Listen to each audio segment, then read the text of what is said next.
teman-teman, perkenalkan kami dari kelas 1 Media dan Teknologi Pembelajaran yang beranggotakan Saya Sarul Ramadhani. saya Sita Renda Kartika, saya Francisca Stefani, saya Fitri Ayala Bakorenan. Saya Joaquin Padang. Nah, di sini kami akan membawakan materi tentang lingkungan hidup sebagai habitat berkelanjutan. Persingkat video kami. Hai kawan-kawan, materi pertama ini kita akan belajar tentang lingkungan hidup. Nah, apa sih definisi lingkungan hidup itu? Menurut Undang-Undang Nomor 32 Tahun 2009, lingkungan hidup adalah kesatuan ruang dengan segala benda, daya, keadaan, dan makhluk hidup termasuk manusia itu sendiri dan perilakunya yang mempengaruhi alam itu sendiri, kelangsungan kehidupan dan kesejahteraan manusia serta makhluk hidup lain. Nah, ilmu yang mempelajari tentang hubungan antara makhluk hidup dengan lingkungannya disebut dengan ekologi. Dalam ekologi dikenal sebuah sistem yang mempelajari tentang hubungan interaksi antara makhluk hidup dengan lingkungannya yang menyebabkan sistem timbal balik. Sistem ini disebut dengan ekosistem. Dalam lingkungan hidup terbagi menjadi dua, yaitu lingkungan abiotik dan lingkungan biotik. Nah, materi ini akan dijelaskan oleh teman saya. Materi yang pertama yaitu lingkungan biotik. Nah, tahukah Anda, unsur biotik atau unsur hayati merupakan unsur lingkungan hidup yang terdiri dari manusia, hewan, tumbuhan, dan organisme yang tidak kasat mata.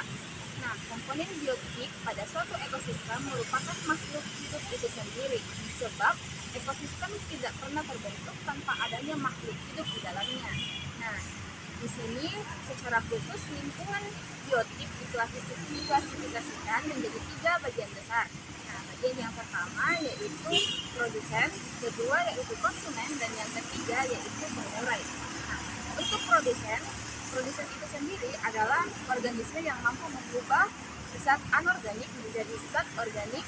Nah, produsen mampu membuat makanan sendiri, bahkan juga membuat makanan bagi organisme lain yang tinggal di dalam suatu ekosistem yang sama. Nah, contohnya di sini yaitu tumbuh-tumbuhan yang berwarna hijau. Nah, dikatakan tumbuh-tumbuhan yang berwarna hijau karena tumbuhan yang berwarna hijau ini dapat berfotosintesis dan menghasilkan oksigen yang dihirup oleh manusia, hewan, dan sebagainya. Nah, kemudian contoh lain dari produsen bisa kita lihat seperti lumut dan alga. Kemudian yang kedua yaitu konsumen. Nah, konsumen adalah organisme yang tidak dapat membuat makanannya sendiri dan bergantung pada organisme lainnya. Nah, konsumen terdiri atas manusia dan hewan. Nah, seperti kita tahu, manusia tidak dapat membuat makanannya sendiri di dalam tubuhnya. Nah, manusia membutuhkan bantuan dari tumbuh-tumbuhan sekitar seperti tumbuhan hijau yang dapat dikonsumsi dan hewan-hewani lainnya. Nah, kemudian yang ketiga yaitu pengurai atau dekomposit. Nah, pengurai merupakan organisme yang mendapat energi dan menguraikan bahan organik yang berasal dari organisme mati seperti bakteri, jamur, dan cacing tanah. Nah, sebagai contoh kecilnya di sini terdapat jamur. Nah, jamur ini merupakan salah satu contoh dari pengurai atau dekomposit.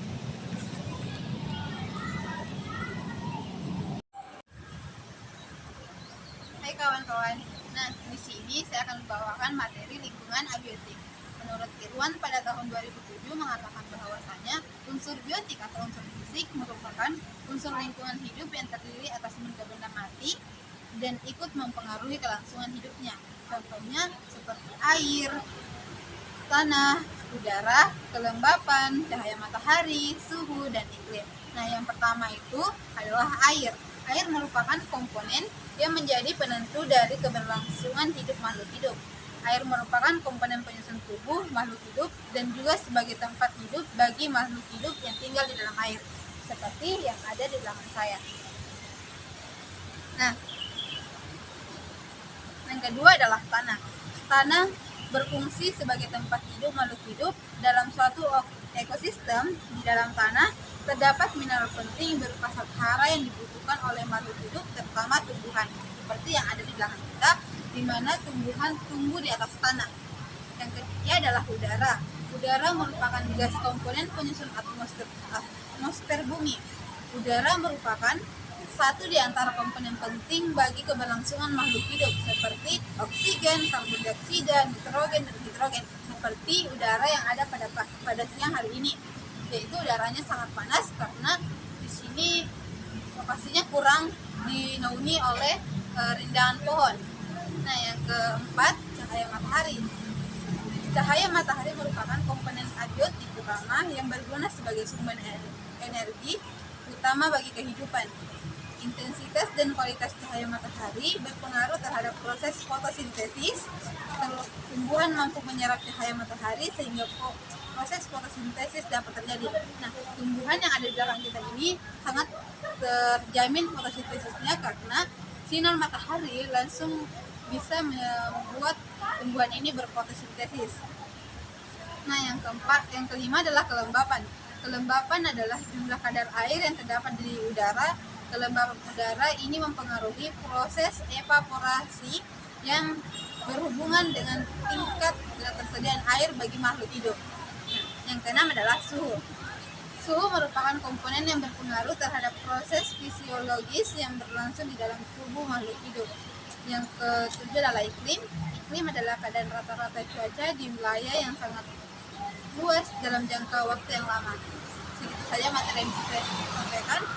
Selanjutnya akan dibahas teman saya. Halo guys, selanjutnya materi keempat yaitu masalah terhadap lingkungan. Masalah yang sering kita jumpai di sini, misalnya masalah pencemaran air. Pencemaran air itu disebabkan karena penumpukan sampah dan pembuangan limbah dari rumah tangga. Dapat kita lihat posisinya di kampung kita ini banyaknya tumpukan sampah. Ini tidak hanya menimbulkan pencemaran air, tapi juga memperburuk udara, sehingga udara yang kita hirup itu tidak lagi seutuhnya dapat dikatakan udara yang sehat. Selanjutnya pencemaran udara. Pencemaran udara ini disebabkan karena peningkatan kendaraan bermotor yang menyebabkan udara di Kota Makassar ini menjadi buruk atau kondisinya itu sudah tidak baik. Dapat kita lihat contohnya di samping ini salah satu contoh dari peningkatan kendaraan bermotor yang menyebabkan polusi. Di sini saya akan menjelaskan mengenai manfaat lingkungan hidup. Jadi manusia itu di permukaan bumi hidup bersamaan dengan komponen lingkungan. Lingkungan yang ada di sekitar kita ini senantiasa memberikan manfaat bagi kehidupan manusia. Secara umum ada beberapa manfaat lingkungan hidup, di antaranya yaitu yang pertama, lingkungan hidup sebagai tempat hidup. Lingkungan menjadi tempat beraktivitas makhluk hidup. Kemudian yang kedua, ada lingkungan sebagai penghasil pangan makhluk hidup. Untuk memenuhi kebutuhan kehidupan sehari-hari, makhluk hidup membutuhkan pangan dan air. Kemudian yang ketiga, ada lingkungan sebagai penyedia sumber daya alam. Contoh sumber daya alam yang ada di lingkungan hidup sekitar kita itu ada gas alam dan minyak bumi. Yang keempat, ada lingkungan sebagai penyedia mikroorganisme. Mikroorganisme ini diperlukan untuk menguraikan sisa-sisa makhluk hidup. Kemudian yang kelima, ada lingkungan sebagai penyedia oksigen. Setiap makhluk hidup membutuhkan oksigen untuk bernapas. Kemudian yang keenam, sebagai penyedia tanah. Tanah berfungsi sebagai tempat hidup dan berkembang bagi manusia. Terima kasih.